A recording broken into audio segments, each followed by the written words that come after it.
Hai teman-teman, pernah nggak sih kalian berpikir kemana perginya sisa-sisa dari makanan dan minuman yang kita konsumsi setiap hari? Nah, ternyata tubuh kita punya sistem luar biasa yang bertugas untuk membuang zat-zat sisa tersebut loh. Sistem itu disebut dengan sistem ekskresi. Tahukah kamu mengapa kita perlu belajar sistem ekskresi? Karena sistem ini berperan menjaga kesehatan tubuh dengan membuang zat-zat sisa metabolisme dan racun yang tidak dibutuhkan atau berbahaya bagi tubuh. Nah, apabila zat seperti keringat, urin, asam urat, karbon dioksida, dan bilirubin tidak dibuang, maka akan menyebabkan gangguan kesehatan. Selanjutnya kita akan membahas organ ekskresi. Nah, organ ekskresi terdiri dari 4 organ, yaitu ada paru-paru, hati, ginjal, dan kulit. Mari kita bahas satu persatu, dimulai dari paru-paru.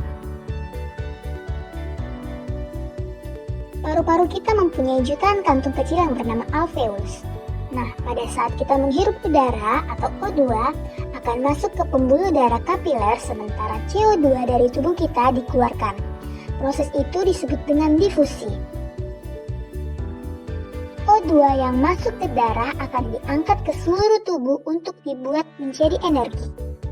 Sementara itu, CO2 diangkat kembali dan kita menghembuskan nafas. Nah, itulah proses ekskresi lewat paru-paru. Organ ekskresi selanjutnya yaitu hati. Hati terletak di bagian kanan atas perut, tepatnya di atas lambung. Hati merupakan salah satu organ yang paling besar, beratnya sekitar 1,5 sampai 2 kg. Selanjutnya, fungsi hati sebagai organ ekskresi. Yang pertama, menguraikan zat beracun seperti alkohol dan obat-obatan. Nah, yang kedua, menghancurkan sel darah merah, di mana hati hanya menghancurkan sel darah merah yang sudah tua. Yang ketiga, memproduksi protein. Yang keempat, tempat menyimpannya nutrisi, vitamin, dan mineral. Dan yang selanjutnya, melancarkan metabolisme lemak dalam tubuh. Organ ekskresi selanjutnya yaitu ginjal. Nah, manusia itu memiliki 2 buah ginjal. Ada yang tahu letaknya di mana? Nah, letaknya itu di bagian belakang rongga perut, tepatnya di sisi kanan dan di sisi kiri tulang belakang kita. Ginjal memiliki posisi yang saling terhubung dengan organ ekskresi lainnya yang ada di dalam tubuh, yaitu melalui saluran urin yang menuju ke kantung kemih dan berakhir pada saluran yaitu uretra.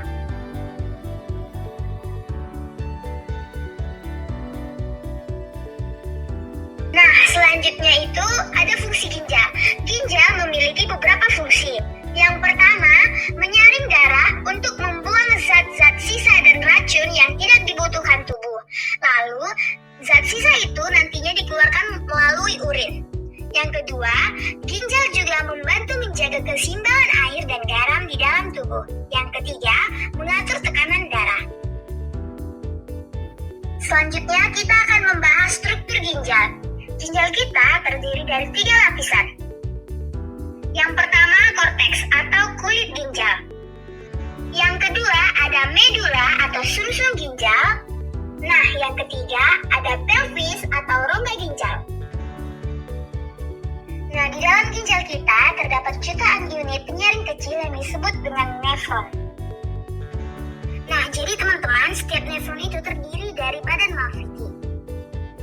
Tersusun dari yang pertama itu ada glomerulus, yang kedua ada kapsul Bowman, lalu selanjutnya terdapat tubulus-tubulus. Yang pertama tubulus contortus proximal atau TKP, yaitu saluran yang berhubung dengan kapsul Bowman.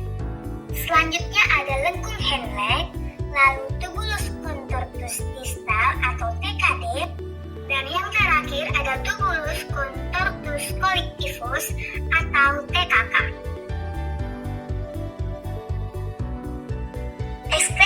Selanjutnya yaitu kulit. Nah, tahukah teman-teman, kulit tidak hanya melindungi tubuh dari kuman dan sinar matahari, tapi juga berfungsi untuk mengeluarkan zat sisa tubuh melalui keringat. Kulit terdiri dari 3 lapisan utama. Yang pertama ada epidermis, lapisan paling luar yang berfungsi melindungi tubuh dari kotoran, bakteri, dan sinar matahari.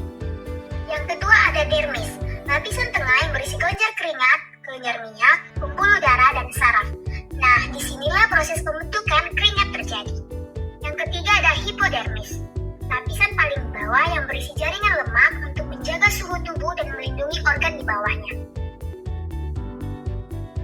Setelah makan pedas, Dewi merasa ingin buang air kecil lebih sering. Proses ini menunjukkan fungsi organ ekskresi yang